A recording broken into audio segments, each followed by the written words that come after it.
आजकल बड़ी एक कंट्रोवर्सी चल रही है कि दोहरी नागरिकता क्या किसी की खास तौर पे एक लीडर की हो सकती है।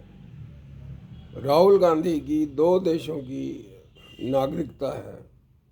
क्या ये संभव है कि एक आदमी एक देश का नागरिक, भारत का नागरिक हो और फिर किसी और देश का भी नागरिक हो?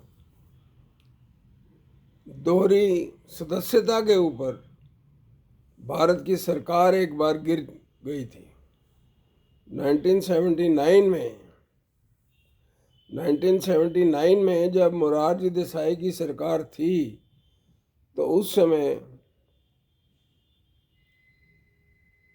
झगड़ा ये था कि जो लोग आरएसएस के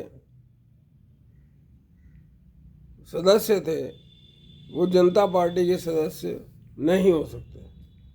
इसी बात के ऊपर झगड़ा था और इसी बात के ऊपर एक सरकार गिर गई मोरारजी देसाई।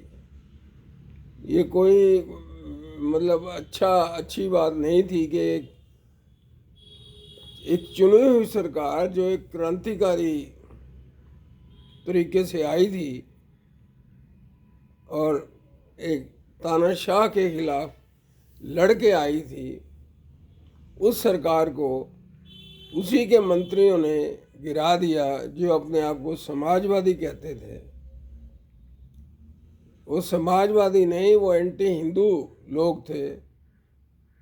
जैसा कि मैंने बाद में जाके पाया, उनके भाषणों को सुन के लगा कि वो इस देश की बात तो करते ही नहीं हैं, ये उन देशों की, उन लोगों की बात करते हैं जो लोग आक्रांता थे और देश के ऊपर नाजायज़ कब्जा करके रहना चाहते थे। राजनारायण और उसके साथी जो थे वो इस मामले में बहुत ज़्यादा एक्टिव थे। एंटी आरएसएस और एंटी जनसंघ और एंटी ये और एंटी वो। उन्होंने ये साबित कर दिया कि वो देश में अमन चैन और एक स्थिर सरकार नहीं चाहते, वो केवल उनका राज चाहते हैं जिन्होंने हमेशा से राज किया है। वो उनका कोई दीन ईमान नहीं था। और आजकल ये जो कंट्रोवर्सी चल रही है कि राहुल गांधी की 2 देशों की नागरिकता है, ये भी एक बहुत बड़ा प्रश्न है। कैसे एक आदमी भारत का भी हो सकता है और दूसरे देश का भी हो सकता है?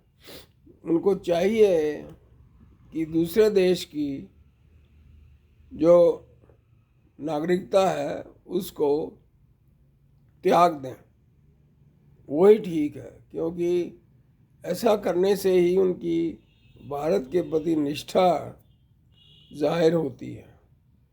अटल बिहारी वाजपेयी ने एक बार राहुल गांधी को बचाया था जब राहुल गांधी के सामान में से कुछ ड्रग्स मिले थे अमेरिका में। अगर वो ना बचाते तो राहुल गांधी को कम से कम 80 साल की सज़ा होती अमेरिका के कानून के मुताबिक। लेकिन उसने बचा लिया और आज वो प्रधानमंत्री बनने की कोशिश कर रहे हैं। देखते हैं आगे क्या होता है, ये समय ही बताएगा। धन्यवाद।